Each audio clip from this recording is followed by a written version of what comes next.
and world, how we thank God for another day that he has blessed us with. This is the day that the Lord has made. We will rejoice and be glad in it. Listen, if you knew all the hassle I just went through to make sure that we could get on this thing, it's ridiculous. This is why we've got to have this kind of conversation.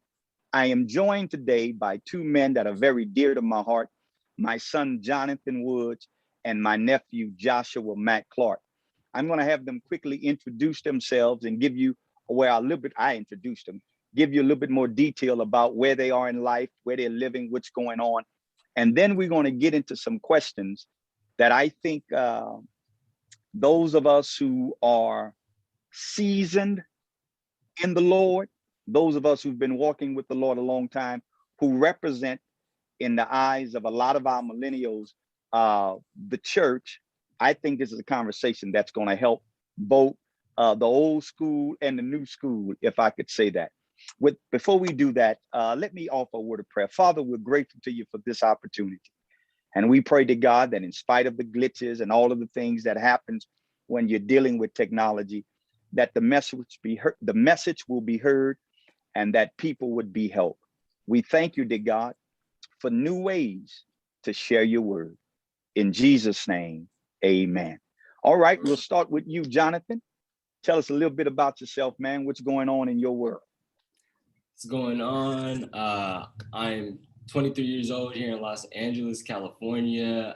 In Los Angeles, California, I'm a student. I'm also a community organizer as well as an advocate for the youth here in LA. I do a lot of work with youth, and right now where I'm at in my life is I'm just trying to grow as a man and try to grow into that connection that I have with God and the connection that God has with my family as well. All right. J. Mac Jr. What's up, y'all? I'm Josh, 31, out here in Houston, Texas. I'm a barber, been doing that for a while now. Just raising my son, just trying to do the best that I can, just trying to figure it out as I go along, as we all are, I guess. Just taking it one day at a time, trying to figure out this relationship with God and just trying to do it the right way, I guess. So that's what I'm on right now. All right. Thank you guys for joining us, man. And thank you for your patience while your uncle tried to get this thing together. See, Pastor Seals, the Lord working on his patience. You saw my eyebrows moving up when we were working. I was working on his nerves. But we're grateful to God for this opportunity. So, man, the questions that you guys have, they're not questions that, we rehearsed. They're questions that you guys have come up with. I think, Josh, you probably took a survey with some of your questions. So let's go at it, and we can start wherever. Josh? Okay. So my first question would be coming from the people that don't know anything about the church or have a relationship with God, or they still have a lot of questions. My first question would be, why God? Why the church? Why the relationship? Opposed to, in the era that we live in now with instant gratification, and you can have whatever you want whenever you want it, and everything is put in front of your face, and there's so many avenues to get what you want. What would be the reason why someone would want to choose God and to walk in that relationship opposed to what they're already doing in life? I think that would, I'm going to give you a Bible answer, but let me give you a real practical answer personally. The reason why I've chose God and the God of the scriptures, which we know came in the form and manifested himself, Emmanuel, we see that the God of the scriptures is Jesus Christ, right? So when you say to me, why do I choose God? My response would be because Jesus, who I believe is God, works for me. And it's what's been working for me. You mentioned about there in Houston being a barber and how that's been working for you. So Jesus is who works for me personally. The scriptures declare, and I think this is an area where the church needs to tighten up in talking more about Jesus as God. Jesus says that I come that you might have life and life more abundantly.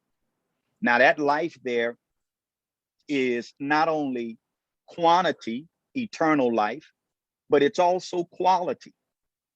I choose Jesus because Jesus makes life better and he makes me better at life.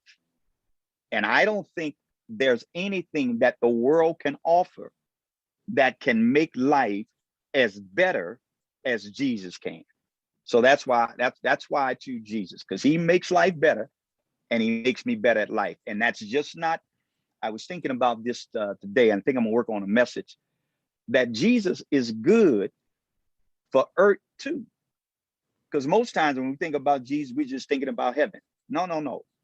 The Jesus, the God of the scriptures, is good for earth too. So that's why I'll choose God, because he makes life better. He makes me better at life. Okay. Got you. And that is,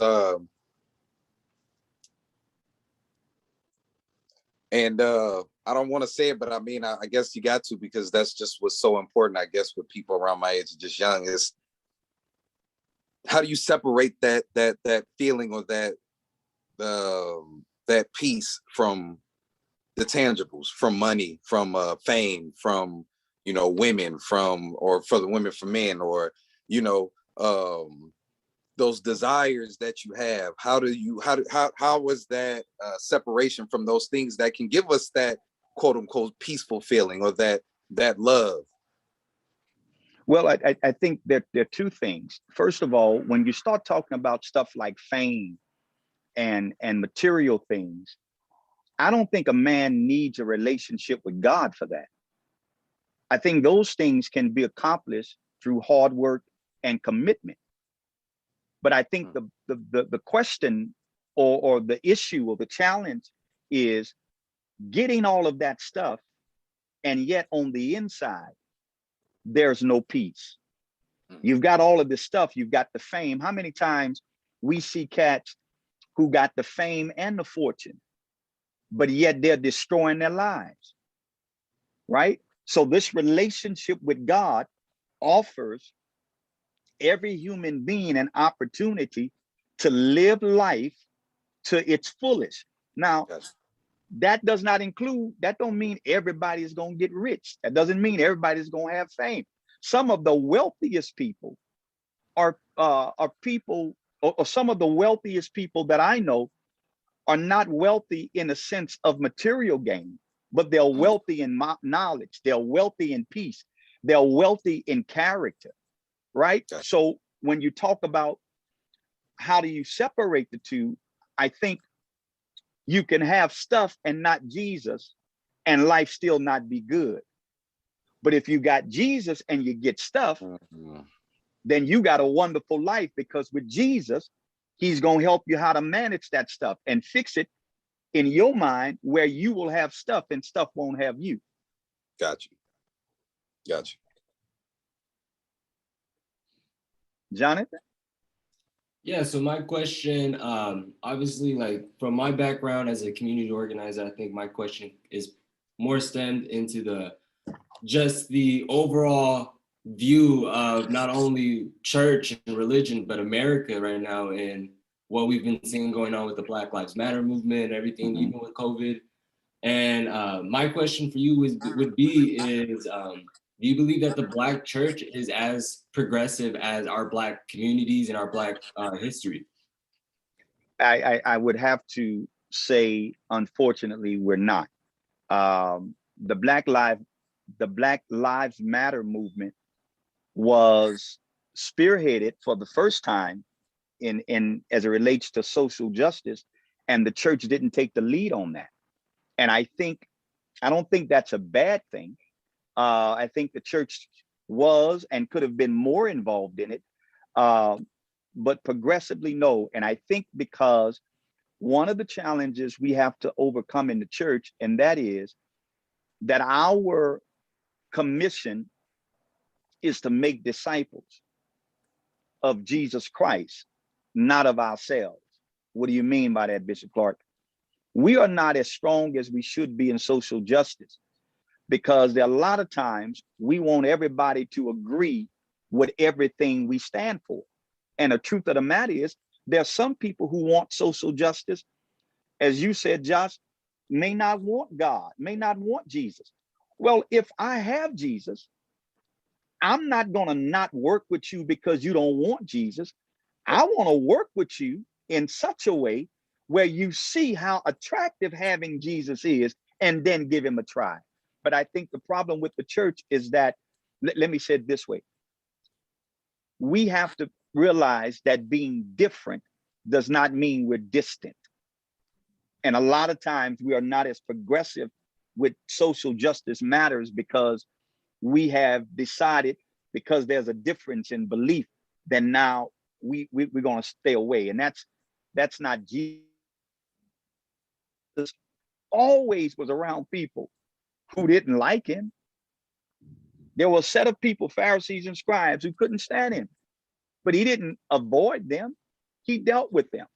And so, and I'm using that to just point out the fact that he didn't run away from people who didn't believe what he believed. So yes, I think the church has a big responsibility now more than ever to be a part of the social justice change and to be open-minded, with all kinds of people, same gender loving, I said it, black, white, whatever group there is that's willing to work for the advancement of human rights. I think the church needs to have its hand in with the love of God. Absolutely. Absolutely. Yeah. Josh?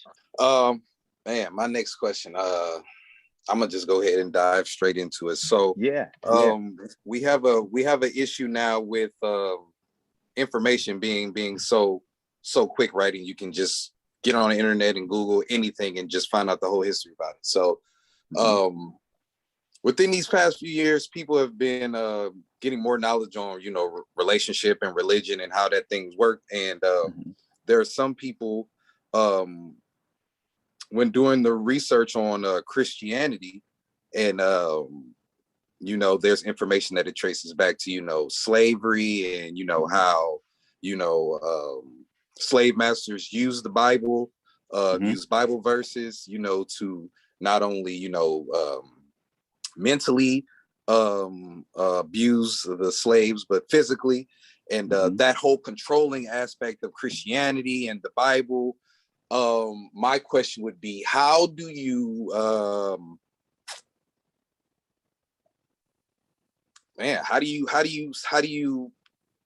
let's get the truth on how do you separate what was used to control and what wasn't used to control? Or how do you, it's hard for me to explain, but how do you, separate the two? What can we take and live off of and understand that this is God's words, this is what he used out of love?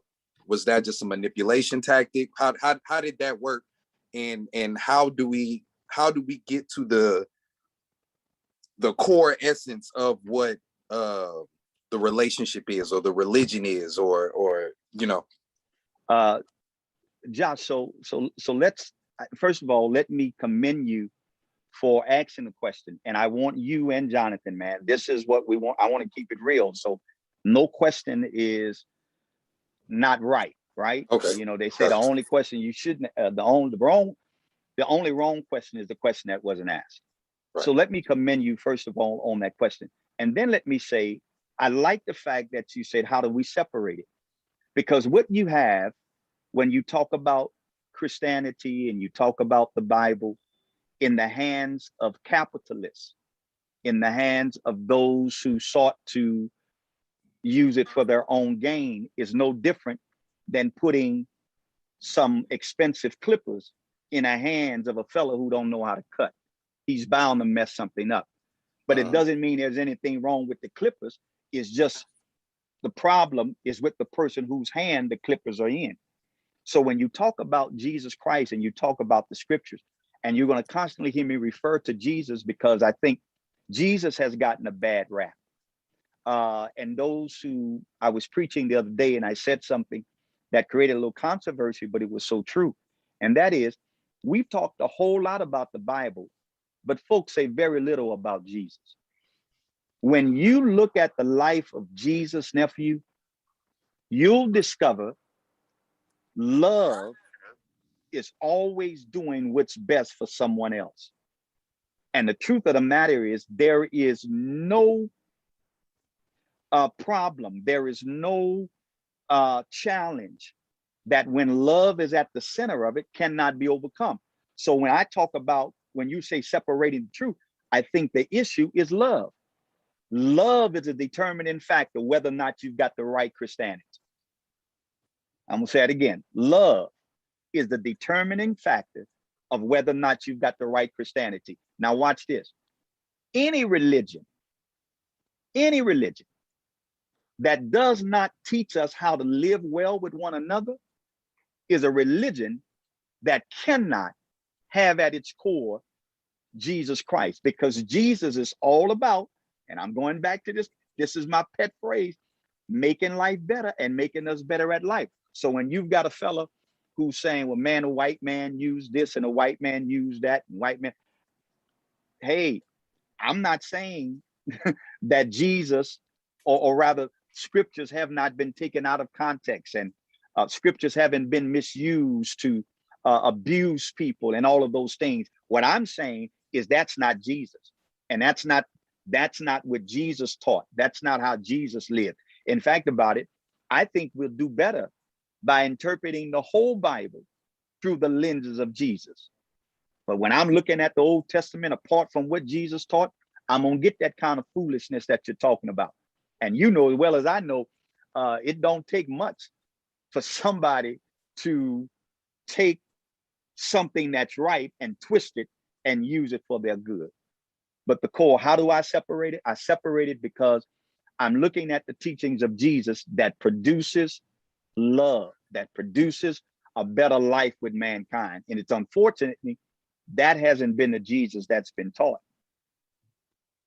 So how do we change that narrative with Christianity and slavery, with believers in slavery, and for lack of a better term, Christianity seeming soft with the, like, okay, let's just, so like within these last like few years, being Muslim has become very popular. Mm-hmm. Because, and I want to say because in the wake of Black Lives Matter and the stance that Muslims have on being, you know, structured and firm on what they believe in, and, you know, seeming militant and things like that, people are some people are leaning towards that because of what they stand for and them standing strong for the Black community. So what do you have to say as far as, or how can you help people with understanding that, you know, with their strength within Christianity, you know, it's not as to seem weak or, you know, always turning the cheek and seeming soft, but, you know, stand for something. And how can we put that strength back in there, and kind of try to get away from the slavery and the controlling aspect of it? How do we fix that? Can we fix that if we can? I think we can fix it. I think it, again, and this is really my hard answer, man. I think it's representing Jesus again. Okay. Here's Jesus in the Garden of Gethsemane, and soldiers come looking for him. Judas has betrayed him, and soldiers are now coming and look for him. And the gospel writer says that when they come upon Jesus, Jesus does not run and hide. He says, "You're looking for me? Let them go." That's a man. That's not a weakling. And again, when you ask about how do we correct that, we put the blame where the blame should be. And it's not on Jesus. The blame is on our oppressors. You cannot say and detach Christianity. Now we're talking strictly for those of us who are African American, we cannot detach the scriptures from the truth geographically. That Eden is in Africa. So when people start talking to me about it's a white man's religion, how you gonna be a white man religion and he's a black man, dark skinned? Hell was like yours. So I think it's the way we change the narrative is representing Jesus, rethinking Jesus. Stop seeing him as a white, blonde hair, blue eye. No, that's not who he is. He looked like us. He was dark skinned, and not having to use that to do what white folk do now to say we're better. See, there's some of those states that promote social justice and stand for the black people. They in their own way foster a division that we don't need, because no movement for African Americans in this country has happened solely by the hands of African Americans. There was a whole lot of people helping in Black Lives Matter, and then there was some Muslims. Now, when you talk about Muslims, you got to be mindful, because there are Muslims that Malcolm met in Mecca, and then there are Muslims we see that are part of the nation. Two totally different kinds of style and belief systems there. Okay. You follow what I'm saying? So yes, yeah. When we talk about Jesus and changing the narrative, I think we do that by representing him differently. Okay. Conversations like this. That's why, at Brotherhood, we go to the club and have Brotherhood meeting there, because we want to have people to rethink Jesus. I think that's how we change the narrative.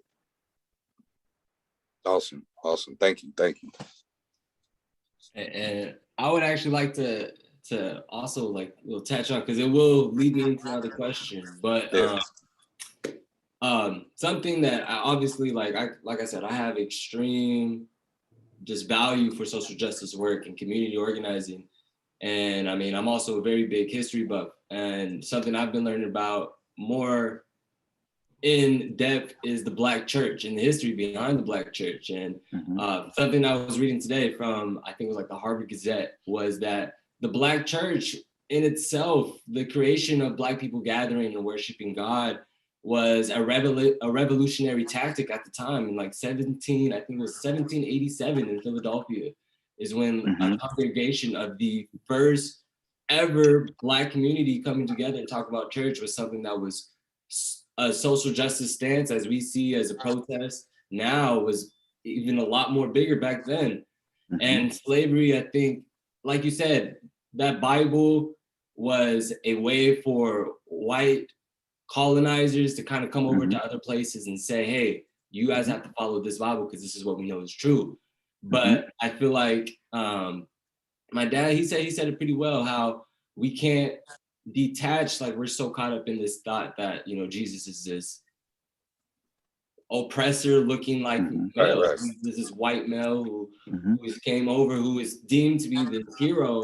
But in reality, he's this African American man who was doing what African American men are doing today, And I feel like a big thing that we all kind of have to realize too within the Black community, and it kind of also stems from my first question, is that the Black church in the creation and in the kind of progression as we went up into that stage in the 1960s, where we hit the civil rights era and the Black church started being now forefront for the Black community, stepping out, making sure that the Black community was doing these things. The voter registration that we're seeing now, it could be also said that was Martin Luther King's era in Selma when they did that march. That was a different tactic, different way, but it led to some similar results.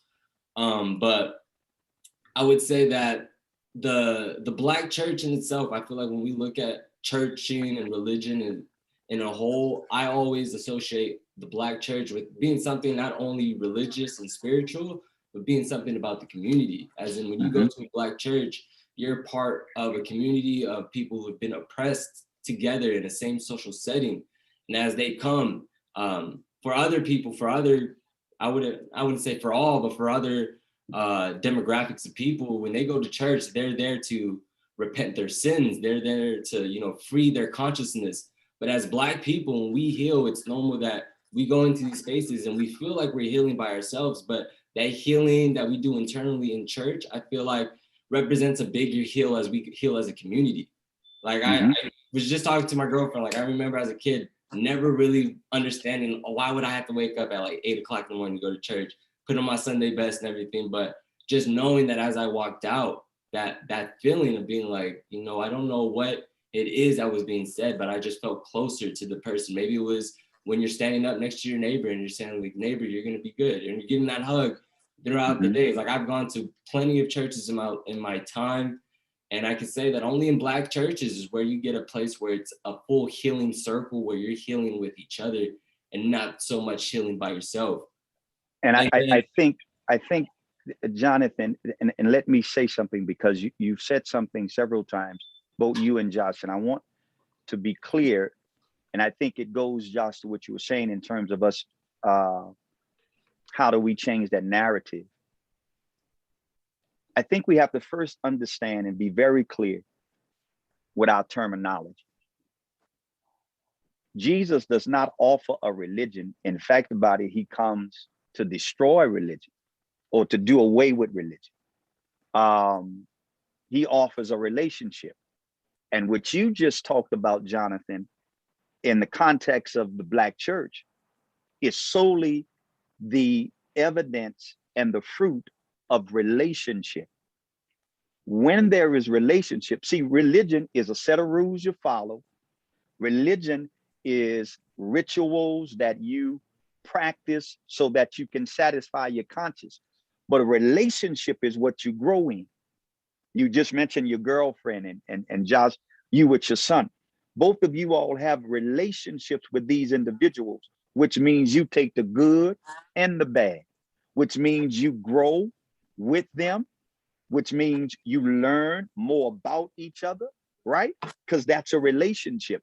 Jesus offers a relationship. The only difference in that analogy with you and your son, you and your girl, is that he doesn't have to improve, because you can't improve on perfection. So the growth that happens is me with him.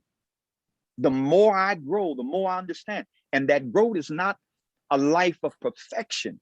It's a life of progress. So when you talk about the experience within the Black church, Jonathan, you're exactly right. Healing does take place, because what I have with Jesus, what you all have with Jesus, is not a religion, it's a relationship. Yeah, and I would say, well, and then going off to that relationship, that actually makes it brings it together. And I feel like it ties it in really nicely. But my next question for that would be, within this relationship that we make in the church, how can we kind of mirror that into our communities that lack a lot of different resources, not just food, but we're talking about resources and now mental health, which is being a very big predominant thing that's ravaging our Black community, and other things as well, as we start seeing, as Josh said, you know, we have these instant gratifications that are going around. But how can we kind of circle back to reflect the church's values in our own communities without telling people that it's all just about praying? Because I feel like it's gotten to a point where my generation, at least, is to a point where, you know, we've heard our grandparents pray, we've heard our parents pray, and I feel like our prayers are we're afraid of our prayers shadowing what our parents and grandparents have been through. Some of us still seeing that struggle. So we're seeing kind of, we're like, where's that end line? How can we help boost our community through church? I think the word is collaboration. You see, I think there's some things, and I see this a lot here in Oakland. There's some things that the church has got to let other nonprofits do. I'm more clear on that than ever before. And I think somewhere down the line, we got into this bidding with resources that we lost purpose and agenda. You see, the only thing the church offers the world that it cannot get anywhere else is Jesus. So when you say, how does the church work back through the community? By having young brothers as yourself who's dealing with a nonprofit that helps mentoring you. Now the church comes along, partners with you, brings in volunteers, shares some of its resources, opens up some of its facilities. You see what I'm saying? So now there's collaboration as opposed to the church just wanting to do it all. And then there's somebody else across town doing the same thing. We can't win the world like that. There has to be collaboration. So I think those organizations that are doing those things in a community, the way the church can impact it is by supporting it. It's by, I never shall forget, I read this article where there was a huge protest going on behind something, I want to say was either abortion or something else going on.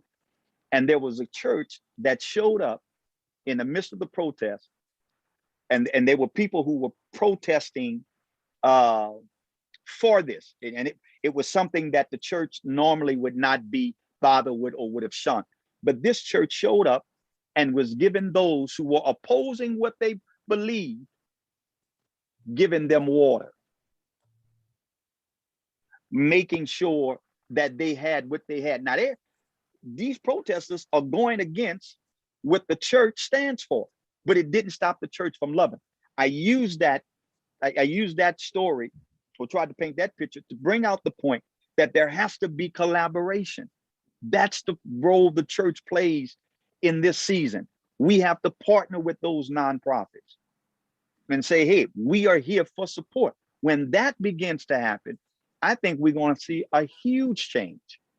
It's going to be a huge change. We don't have to run it to be a part of it. So as you answered that question, that helps lead into the next question, which is, and it's not a long, just a quick. So with all that being said, is there an aggressive position for the church to have as far as I guess spearheading this Black Lives Matter, or not even Black Lives Matter, but just a community or some type of what's the word I'm looking for, to just kind of spearhead this movement? Is there a position for the church in that? I know you said we can't put everything on the church, but we say that, but like Jonathan said, when you go back to the church being the cornerstone of the community, and we go back to the Martin Luther Kings and those people that when we kind of went to the church for everything, you know, we went there to, you know, kind of help with everything. And so if we can't go for everything, then with these times, just because, you know, with the police brutality and everything, and this is, it's so much information being out there, and everybody is just so driven to fix this issue that we have with police and economics and things like that. What role can the church play in that, as far as still being that cornerstone for that? Well, I think that there are two things I think we have to consider. First of all, there was a time the church did everything because the church was the only thing we had, right? So the church started colleges and church. I mean, you're right. It was the cornerstone because that's all we had, right? But it was never meant to be all we had.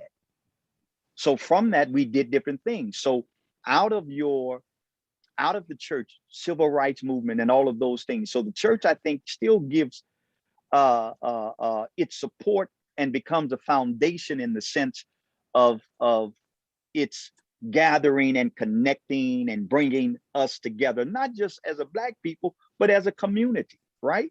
Just as it's a community, because when you start talking about police brutality, and I think this is one, and I'm gonna get in trouble for saying this, but I think one of the mistakes we make when we talk about that is we just limit it to just a certain group of people.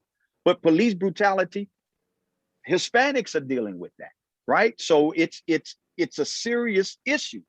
So when we talk about, when you mentioned about what role the church can play and how does the church, I think the church brings the teachings of Jesus that talks about love, and that's not a weak love. See, that's why we got to change the narrative. When you say love, we thinking, oh, don't let, no, Right, man. right, right. No, no, no, no. Love is not just pampering. Love is perfecting. It ain't always tender. Sometimes it's tough, right? Sometimes that love brings about reproof. Sometimes that love brings about chastisement. So the church, I think, to everything that is for the advancement of people should bring to it the teachings of Jesus. Love talks about the unity of the foresight and understanding. You got problems in every organization. Well, if the church is a part of it, the church can use the teachings of Jesus to solve those problems among people who are part of that organization. So I think the church plays a role in it all, but I think the church has to be the church in it. You find what I'm saying? And Gotcha. and that's okay. It's okay that there are other organizations other than the church doing things for the community. Gotcha. It's perfectly fine that there are other nonprofits or for profits that are doing things to advance the agenda of civil rights and Black lives. I think that's fine. I think the church needs to collaborate and not try to control. Gotcha. And I Gotcha. think for so long, that's what has happened. And people have looked for that. Yeah. Yeah. Well, that actually gives me an idea of a question that I kind of had written down earlier, but I kind of crossed off a little bit. But it's more about the inclusiveness of our churches and our church settings, and how when we walk into a church, sometimes it's always a welcoming place, but then I feel sometimes it could be something that's so exclusive too in the Black community. I don't know if you get me, but yeah, just like growing up and going to church, and I mean in all churches, like when you go, people expect you to look a certain way. Like I said, when I was a kid, you woke up and you went to church and you were to put on your Sunday best, or you would have looked presentable, But I always kind of struggle with that inclusiveness onto church, because also, I would have always thought like these people who do need church are these people who don't have what they have. I feel like everybody for sure needs their relationship with God, but I guess my bigger question is kind of it. I'm trying to just think of the word I'm trying to look for, but I'm guessing trying to ask is, how can we kind of separate the church from the norms that have kind of been created to this point of a lot of people being chosen or going to church. Like I was talking to a friend of mine earlier, saying going to church is sometimes seen as a political statement when you go. Like it could be depending on the type of person you are.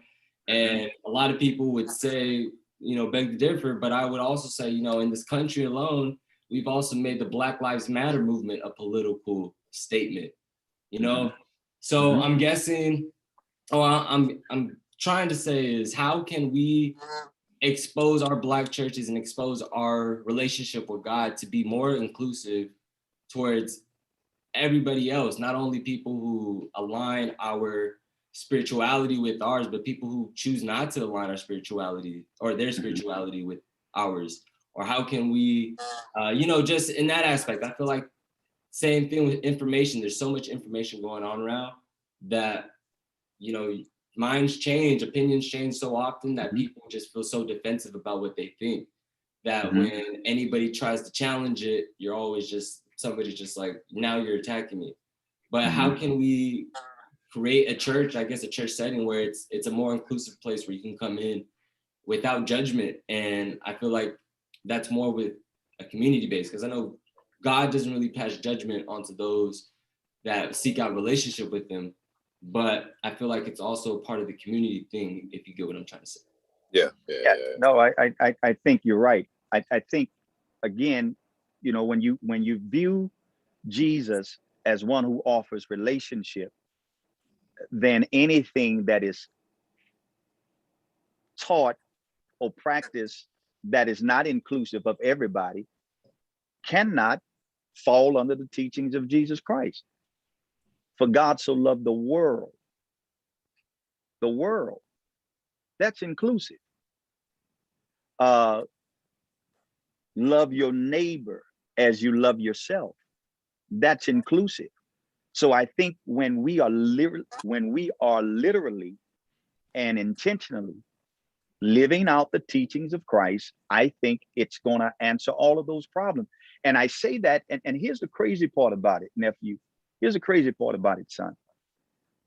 Jesus has been misrepresented so bad until people don't even think he taught stuff like that. Yeah. They don't even, it doesn't even cross their mind that Jesus was speaking up for the oppressed and speaking truth to power. He shattered the whole religious and political system. He didn't die a religious death. Had he died a religious death, he'd have been stoned.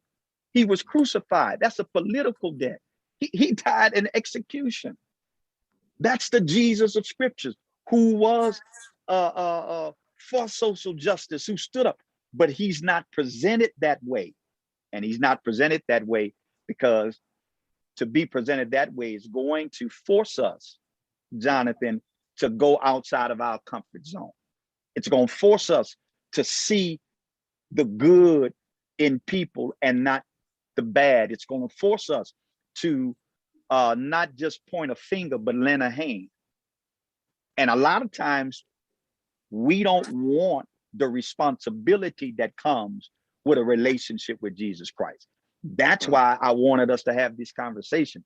That's why I'm grateful for questions that you all are discussing and talking about, right? And I want it to be heard and understood that all of this has to tie back to Jesus. Once you have a relationship with Jesus Christ,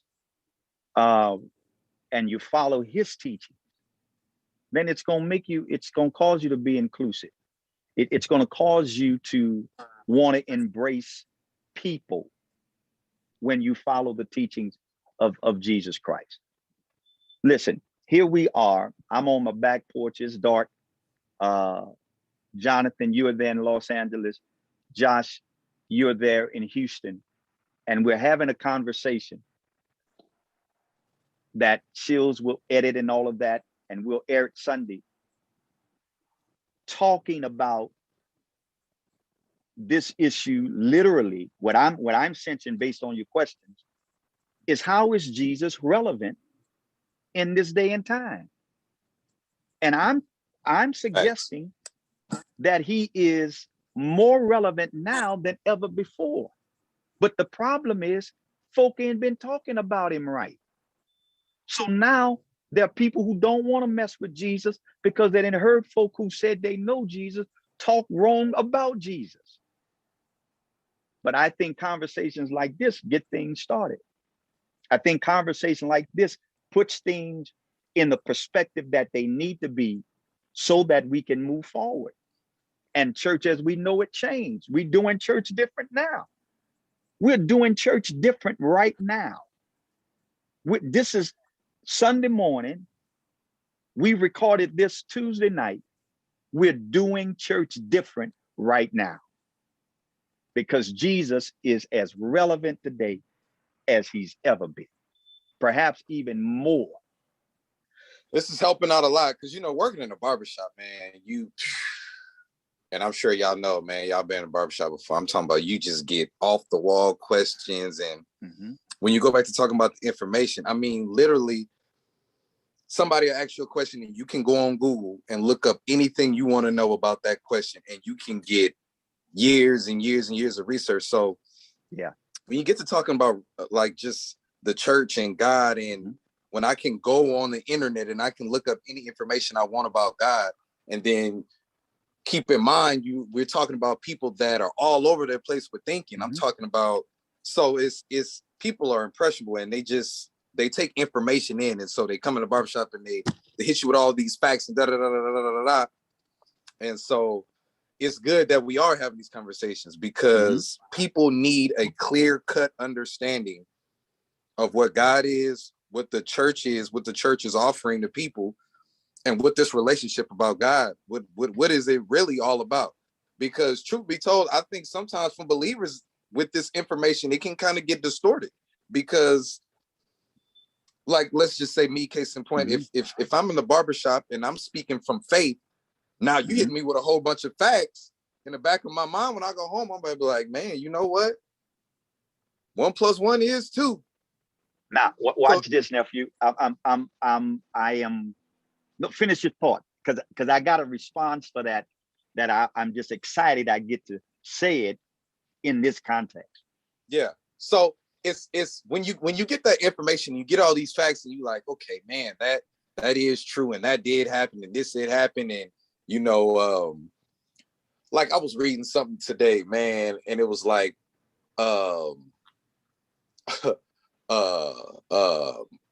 God didn't part a Red Sea, like how, like, and they just start going with all this scientific facts of how it's impossible to part a Red Sea, and donkeys don't talk, snakes don't talk, and I'm talking about they just running off the facts to the point to where I'm sitting here reading it, I'm like, Ooh, nephew, they right, nephew. and so I had to get off it, and I had to close it down to be like, God, you know, I know the truth, and I just had to go put my mind on something else. But I'm saying all that to say it's that simple and it's that quick. And when you got young people or people that's new to this relationship, man, it's easy to get thrown off. And you're like, you know what, man, I'm going with the facts. But now, I think that's the day we're living in. We're living in, give me facts. I want to see where it started, what's going on in the middle, and how it ended. And if you can't give me that, then it's hard to believe in. So, and that is, you are exactly correct. Now watch how we go back to Jesus. Man, my relationship, and let's really, because we're all followers of Jesus Christ, let's call God how we understand him to be through scriptures, and that Jesus, right? God in the flesh. Because I don't want to not say his name. My relationship with Jesus is not predicated on whether or not God split a sea. That ain't why I'm saved. I'm not saved because the world, perhaps science would say, wasn't flooded. I was just a section if that happened. No, my relationship with Jesus is based upon proven facts that there's a man that lived at the time scriptures say he lived. And when I say scriptures, I'm talking about the gospel. Luke's writing, Matthew writes, John writes, and there is factual proof that these are manuscripts that existed during the time Jesus did. My relationship with Jesus, or my relationship, is predicated on what Jesus did. So I interpret scriptures from the lens of Jesus. I'm not trying to prove whether or not Jonah got swallowed by a whale. That's not what my relationship is predicated on. I believe in Jonah because Jesus said something about Jonah. I believe in Adam and Eve because Jesus said something about it. You follow what I'm saying? And anytime, in the words of Andy Stanley, if a man can predict his death, talk about his death and predict his resurrection and pull it off, then I'm gonna rock with him. So when people go to talking about those things, well, man, you don't, because that ain't where your faith is. Yeah. Your faith is in the person. And when you look at now watch this here. When you look at every religion that has some substance to it, whether it's Muslim, Judaism, Buddhism, whatever you get at the core, I promise you, you'll find the teachings of Jesus, because he makes every religion. Now, you know, he got to be the right one if everybody got to talk about it. So when I hear stuff like that, I'm not swayed with that. And I would say to those who are watching, you don't have to defend the Old Testament. You don't have to explain and try to win an argument with things about prophecy and revelation. No, your relationship is predicated on what Jesus did. You live your life predicated on what Jesus taught. And we who are followers of Jesus look at scriptures through the lens of Christ, because you can't go wrong with him. That's why he's got to be presented right. That's why he's got to be presented right.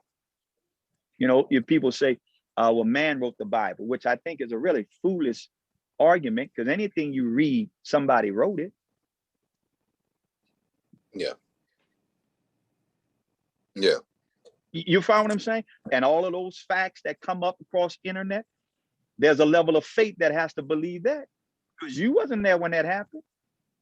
Right. You don't know if the guy who recorded this is recording this accurate. You have no proof of that. But you know it works when you try it. Yep. That's good. That's good. I'm talking about that. That's probably the number one issue I get when I get in debates with people, or you know, when they just want to get to throwing all the information out, you know, and they, well, how could you read a Bible that's been wrote 3, 4, 5 different times, you know, by da da da da da people, you know, and he wrote this and this was taken out and this was manipulated, and I think that scares a lot of people, honestly. Because it's for good conversation, you know, it's for good debate, but it's just a distraction. Yeah. It's a distraction from getting to the core oftentimes of what the issue is. And that is, where are you at in relationship with this eternal being? And how is that proving, whatever you believe in, how is that helping you live better with people? Because a lot of stuff that's taught today helps people better themselves, but it doesn't help people better themselves so that they can be better people for other people. Goes back to your point, Jonathan, about community. And anything that you're being taught that brings about division, that ain't healthy and it ain't holy. And that ain't Jesus. For me, I guess for the next part of my question, or the next question I have for you, kind of goes back to what Josh was saying, how we're living in a day and age now where it's just like we want the facts. Like I come from that generation. I think you had said earlier, millennials. I think for me it's like Gen Z. So like the one right after. So that's like I'm in the forefront of like the social media stage, and that's what my generation goes through the most. Like we're seeing every single thing at the touch of your hands. Like you can get anything anytime really now. But I guess for like people who are wanting to create that relationship with God and kind of having to figure out the importance of what a relationship with God really intends. And I feel like right now a lot of people are very lost in the sense of like we're missing community, or we're missing other type of resources, and people who probably don't know God would go into these settings and automatically praying like I think I've seen on Instagram and everything, like friends praying for money or friends praying for success. And I feel like as a pastor, do you think that there's something that, at least now in our day and age, that maybe religion or spirituality can't fix? And that's a good question.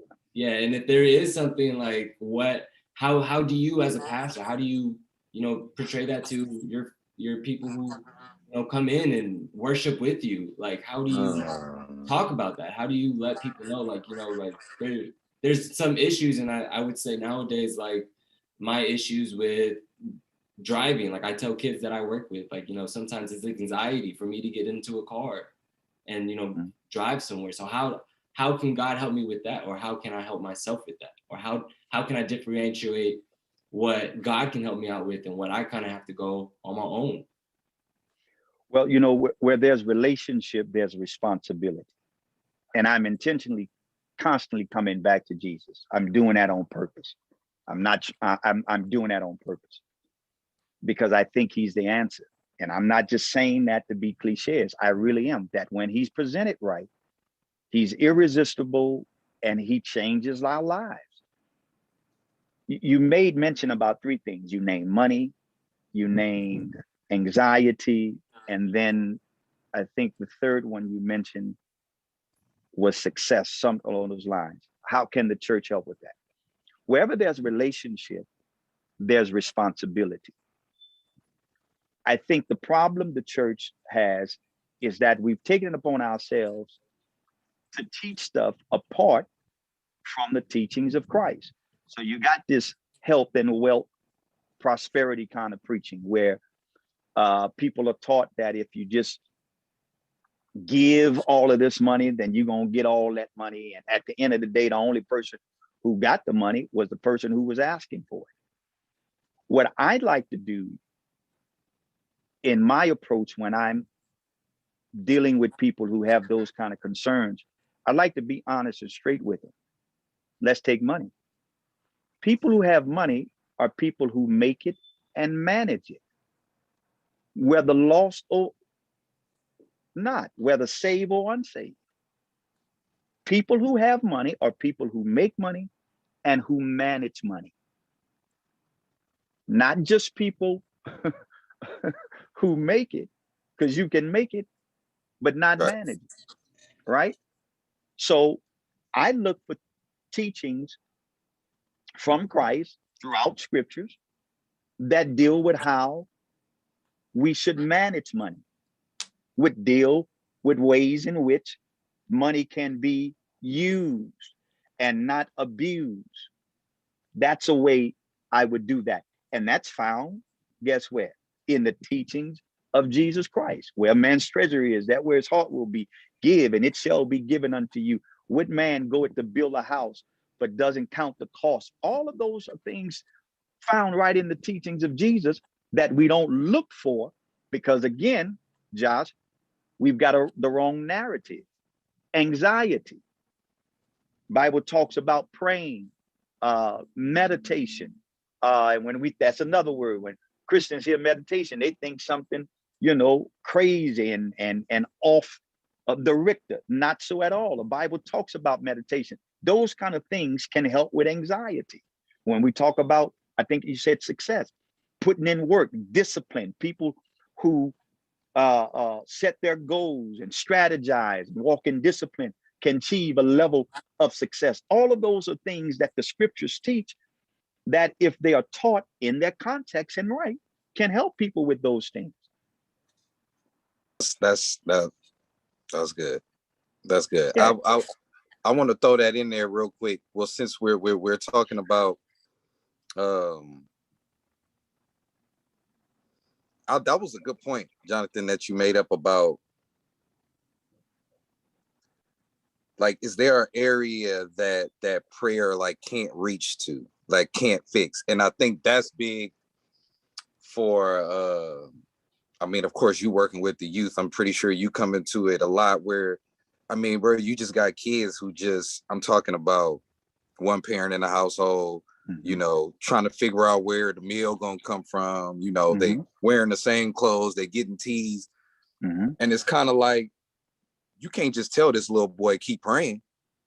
You know what I mean? You can't, when he going to school getting bullied and picked on, and he's depressed and he's going through all these emotions, and you just like, well, come to church.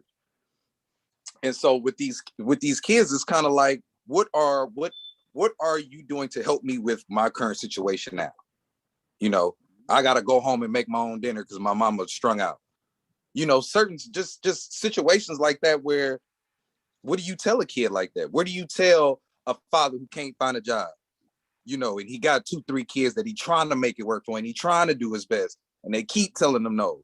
And you just, hey, just come to church, brother. How do you? I think the first thing I think needs to be defined, and again, it goes back to how we've had this narrative.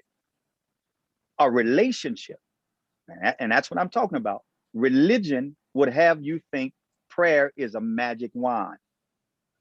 Religion would have you think if you come to a church building, then all of your problems are going to be solved. That's not relationship. That's not what Jesus stood for. That's not what Jesus taught. Right? Prayer is our talking to God as a father, making our requests, trusting that he is going to provide.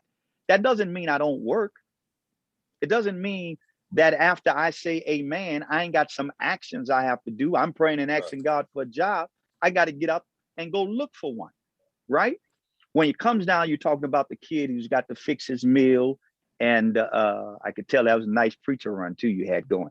The kid got to fix his meal. The guy can't find a job and he got mouths to feed. Let's deal with the harsh reality. Whether he has Jesus or not, that's the plight in his life. There can be some people who are Hindus who dealing with them problems. Right. Yeah. Those are issues and challenges in life, right?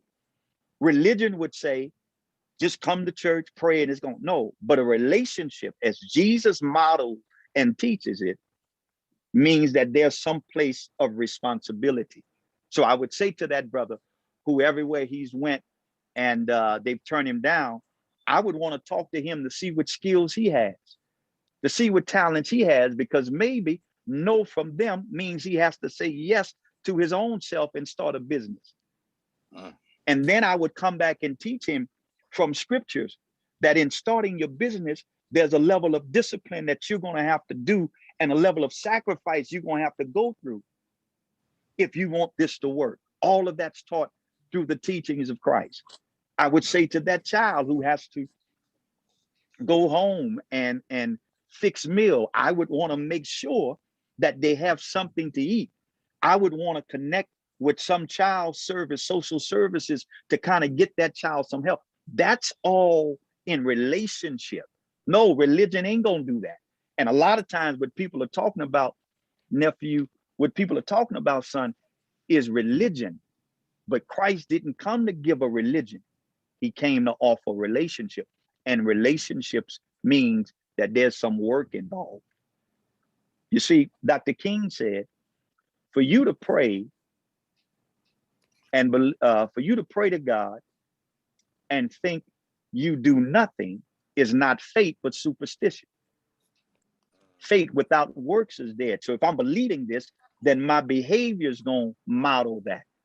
And I think a lot of times, again, got to change the narrative, because the narrative has been that it's a pie in the sky, you know, let me just go. And that's why when people come to church and they try to be consistent and they, you know, hear a sermon and try to treat people right and it don't work, now they won't quit on God, because they weren't trying to go after a relationship.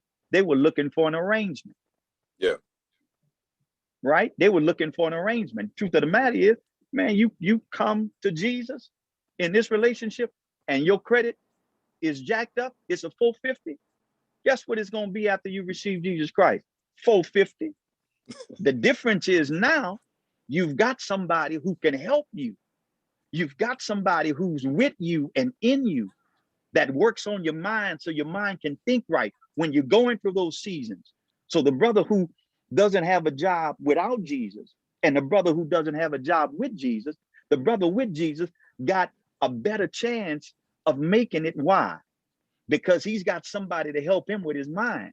Where the fellow without Jesus, without a relationship, he's going to do whatever he has to do, which most times is going to involve him hurting himself or somebody else. Question right here. And my last question, I think, is more going to be kind of for, I would say, the overall, like, I think because we had talked about it a while back, and we talked about, you know, the experience of church, like when you're walking into a church Sunday morning, and you've talked about how you wanted to, you know, bring in something a little different for people to kind of experience that, use that experience. So for my last question, I want to ask you, what is a way that you think that can get people such as like Gen Zers, millennials, and even the older folks, how can we kind of make church a setting where it's not just we're sitting down and, you know, it's like we're sitting down healing, but we're also kind of still a little distant, you know, like we're focused, but how do you think we can change, I guess, the overall experience? I'm trying to say the overall experience of going to church, because like I said, as a kid, going to church was, I'd wake up 9 o'clock in the morning, or maybe even earlier than that, like 6, 7 o'clock in the morning. and then you get dressed and everything. And as a kid, you're sitting there and you're watching, you know, your parents and everybody just listen. And even as I got older, like I got more into listening, but I always thought to myself, it's like, what else is there that we can do? You know, like I think you had said how you had chicken and waffles, you know, that on Easter Sunday or a service like that. So with mimosas. Now, can't forget the mimosas. yeah, but I would, yeah, you know, because like spirituality nowadays, it's so like it's same, like we keep going back to social media. Spirituality, you can go through spirituality and get some saved, you know, and all that, and that's what I've been doing too. You know, I believe in Jesus and the Bible, but I also believe in, you know, those natural remedies that, you know, came from our motherland. So how do you think we can incorporate those two together? Because I feel like with That's church, a good question. yeah, I feel like church within our country, especially with the Black church, I feel like so many people feel connected to it who are African American. But once you do start to, you know, envelop in your African heritage, you're kind of seeing like, well, you know, they did, like the colonizers who brought me over here did take out a whole religion that I felt like I'm missing. So how can we kind of, you know, combine those two to kind of make like this new culture and this, you know, kind of advance what Black church is, not only to what it used to be, but how we can see it in the future? I think one of the ways we can do that is distinguishing, oh, I'm sorry, is allowing people to worship, embrace, fellowship in ways that are comfortable for them.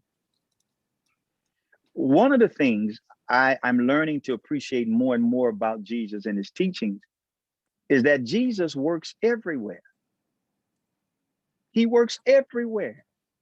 Yep. He works everywhere. And I think we've grown accustomed within the Black culture, particularly the Black church, that, you know, there are only a few ways we can worship him, right? Pentecostal say you got it this way. The Baptist say you got to do it this way. Methodist say you do it this way. And, you know, you got all it. But I think what you just said, man, if it's because it's a relationship, then how I express my love for this person I'm in a relationship is going to be based upon my understanding. It's going to be based upon my culture. It's going to be based upon my context of life. And I don't think there's anything wrong with that. But one of the things I want to do as we move, and I think the challenge becomes a lot of times, and I want to overcome this. I want to push this. I want to get rid of it. I'm trying to say it in a more loving way, but I think this is some of the stuff that we need to do away with. What's that, Bishop? Allow young people, and y'all got to help me with the millennials, and then it's the what? What is it? It's millennials, and then you got Gen Zs. And Gen Zs, allowing them to express their love for Jesus Christ in a way that's conducive for them, whatever that looks like. Because as long as you're talking about Jesus, the rest don't matter. And I think the church needs to free itself so that we can come together, or the youth can come together, the Gen Zs and the millennials can come together to express, to worship, to enjoy Jesus in a context that's suitable for them. And that's not going to look like just the way me and your dad had church. That's not going to look like, Jonathan, the way you and your when you went to church. It shouldn't look that way. And you shouldn't want it to look that way. It needs to have your stamp of approval on it. So maybe in y'all church or in y'all gathering, there's an opportunity for you to explore various ways of expressing that's true to your personality. And we got to be okay with that and not thinking somebody just, you know, then fell off the wall or doing some hokey pokey spooky stuff. No, man. So I think it's allowing people to be themselves. That's what I think. It's allowing people to be themselves. That's good. That's good. And it's and just to piggyback off that, it's kind of like, and Jonathan, I don't know, maybe you can agree with this. It's kind of like if the church doesn't catch up to this generation of kids now, it's like the gap is so big, bro. It's like if the church does not catch up to where these kids are now, like they it's gonna miss them. Because Yeah. I'm even seeing it with my son. These kids are so smart. Like I'm talking about super smart to where it's they're being innovative and they're thinking of new ways and how can we do this, and you know, how can we get into politics and how can we do this and how can we do this, and it's like that relationship religion is at the, it's not even in a thought right now because it's so much the youth is looking at the world like it's so much that we have to fix for ourselves now because of everything that's going on with the Black community and the police brutality. The youth is so much, what can we do for self now? And so it's kind of like the church got to catch up with that. Like Jonathan brought up a few questions ago, the church has to catch up with what can we do for self now? Because that new generation that's coming up, that's what they focused on. They're back on getting the empowerment back in the Black hand, getting the Black dollar back in rotation, getting, you know, schools, getting all of this stuff Black. So the church has got to catch up to being more innovative. And, you know, I think, you know, Kurt Franklin did a good job of doing that song with Lil Baby. You know, just getting our young, hot artists that all the kids are listening to and kind of trying to bridge that gap a little bit and kind of like letting the youth know, like, we hear you, we understand. And to get a young artist that y'all look up to and to kind of present it to y'all that, hey, he does understand. We gotta get that connection because the connection was there when I was younger because I grew up in the church and, you know, my mom and my grandma and that, but it's getting further and further removed because for one, grandparents are getting a lot younger, parents are getting a lot younger. So that foundation that was once set with my grandparents is becoming smaller and smaller and smaller. And so kids are trying to find their own, I guess, lack of a better word, strength now other than church. Like, where can we find it within us? So, And I yeah. think that I think with that, nephew, we have to remember that when you say, what can I do for self? When you're in a relationship, it's not about what you can do for self.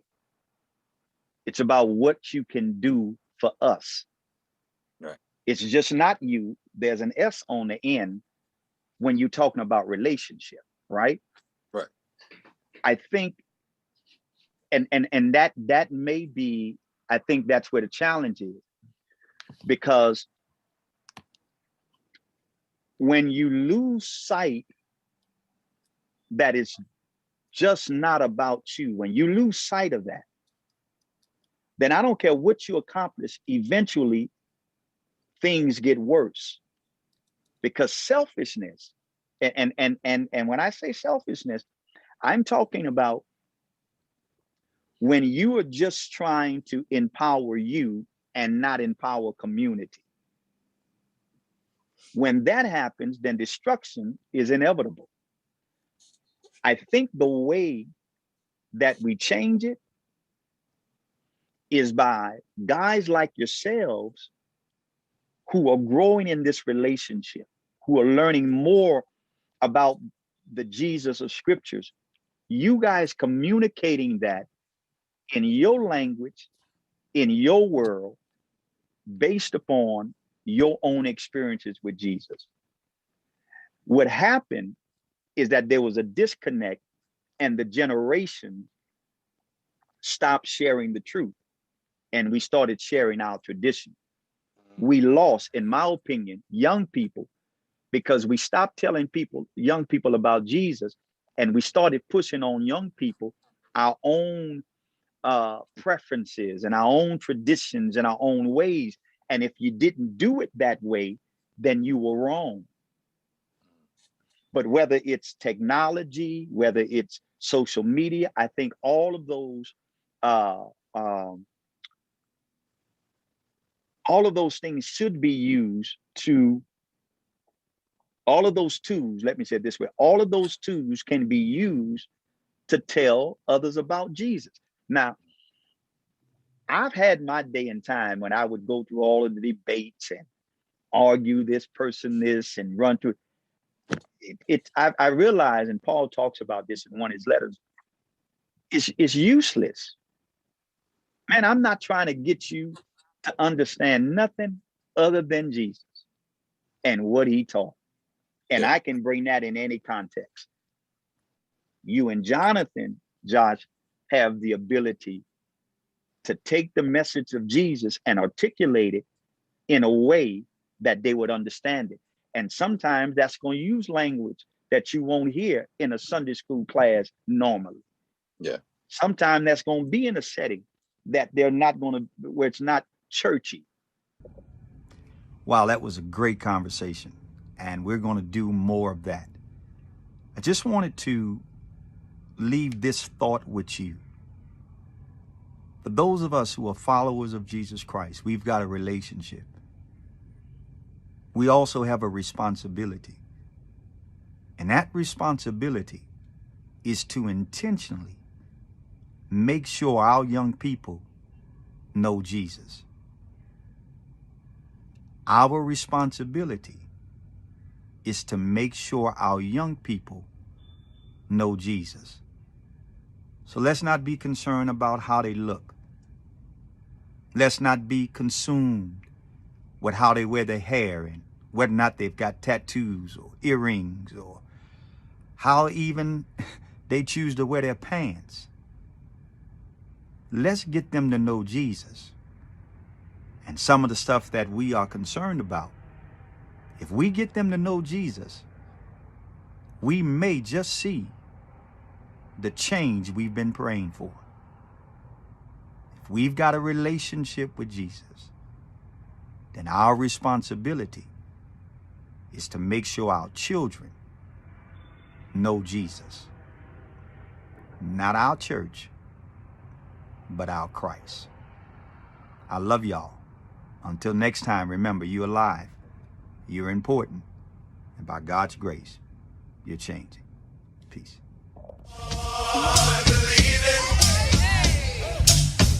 all the dreams inside of you, and don't stop achieving, yeah. Let God's love shine on through, and with no condition, He's always with us. No excuses, just keep on moving. By faith through prayer, we can get there. Be patient. Just keep rising to the top. Everything can stop us. Just keep rising.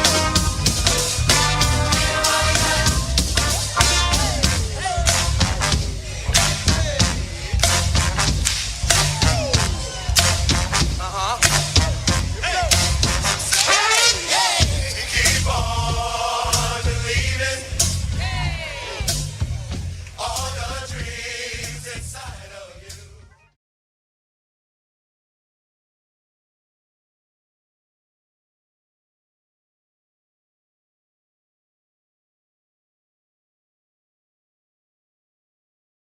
I am troubled, yet not distressed,